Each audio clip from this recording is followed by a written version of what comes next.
with a shower of gratefulness to my Father for the many themes of your writing, or your covenant love with Him and each other, or your struggle to run to meet your beloved sons and families when or as they go off to any far country. The secret of the rose bore narrow, deep, tiny shafts into my stony heart, gently, almost imperceptibly, opening larger ones so that the balm of your writing, of seeing Him as good and as my good Father, patiently bringing goodness and mercy, could marinate my heart. This was a season of my life, our marriage and family life, where evil in the form of external circumstances out of our control were crashing in on us. The themes and the way you spanned decades, showing the Spirit hovering over some unformed and unfilled hearts, brought a hope in our Father as good, involved, interested, in loving control of evil still in a fallen world. There were so many Gustavs in our life, right up, close and personal. I don't think I have the words to express what that series did for me. Oh, how I looked forward to when I'm freed up to be able to really express that. I always say, I want to be able to say what I mean what I say, and no longer be mean as I say it. And that's still there with me. The Heathersley series gave something to me that I had even more difficult time expressing. We have 2 children, Matt 25, married to Abby 25.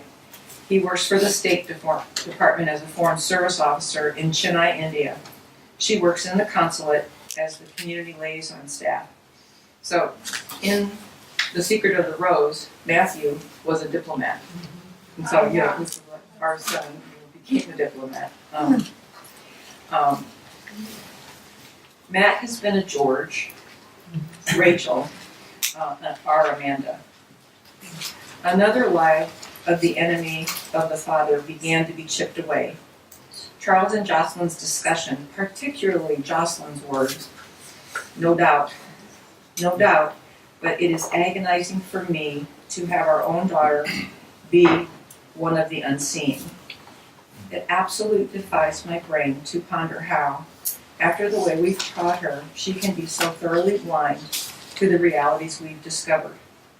I used to believe in a strong cause and effect relationship between a person's training and that person's later outlook. I'm gradually coming to see, painful though it is, that such a theory fails to account for personal choice and motive of heart, which are aspects of temperament which I don't suppose can be taught. I love Amanda so much, yet she is unaware of the foundation of that love.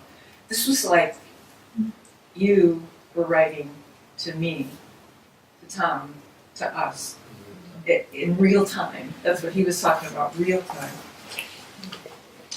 The realization, despite her most strenuous efforts to do otherwise, Amanda was being hurt, just as she had been. Just that Jocelyn was saying that even in her efforts to help her daughter, that she was being hurt. And that was something that I was struggling with so much that it didn't matter what I did. It was not seen as coming from a good heart, not seen as coming from God. So there's so much of a mother's heart and the need to separate what can and cannot be imparted, controlled in these statements.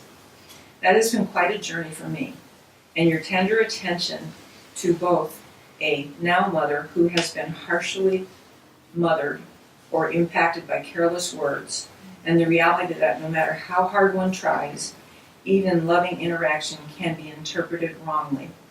Having a negative impact gives me perspective. Again, the Father uses suffering to expose a truth and to make a true heart truer. Heathersley came out during a time in our life that saw the storm brewing, and realizing that the journey in our daughter was on was never out of the Father's reach or intent for good. I come from the land of tornadoes and hail, Nebraska, you Kansas people. And I live in the land of hurricanes. So many of the encounters between mother and daughter feel like that.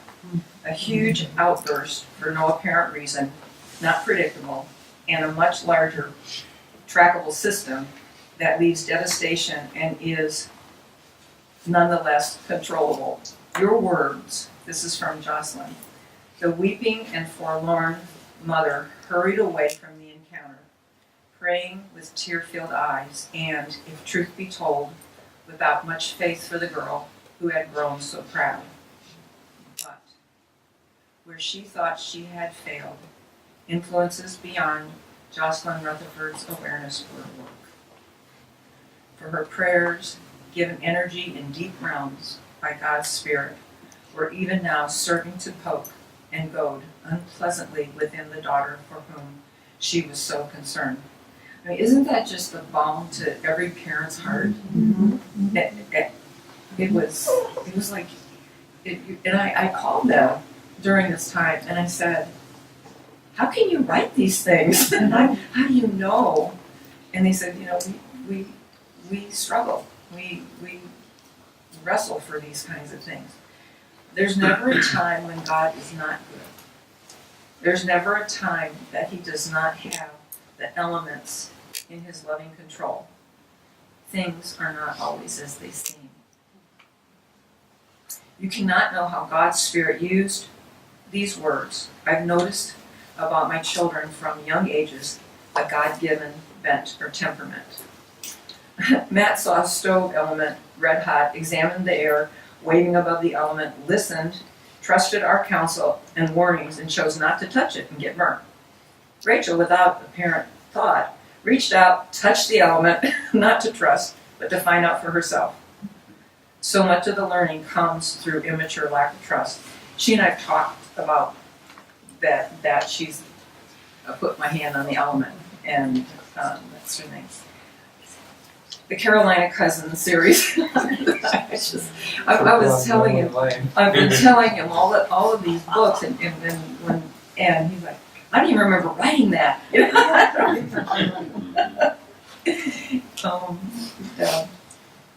I'll draw to a conclusion for your sake.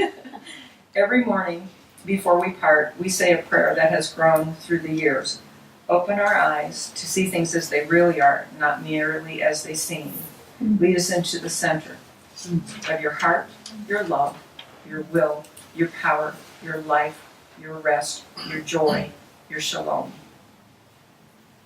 The book ends with each other taking their rightful place, bringing true light, righteousness, like we Sir Gideon of the Highlands, in living for others. Even if one doesn't know our Father's movement of setting things right and power for living in a way that things no longer need to be set right, you honor him and draw the reader's heart to this higher calling. I'm concluding. Keep writing. The shafts of light are penetrating, no matter what age or stage in which I seem to be.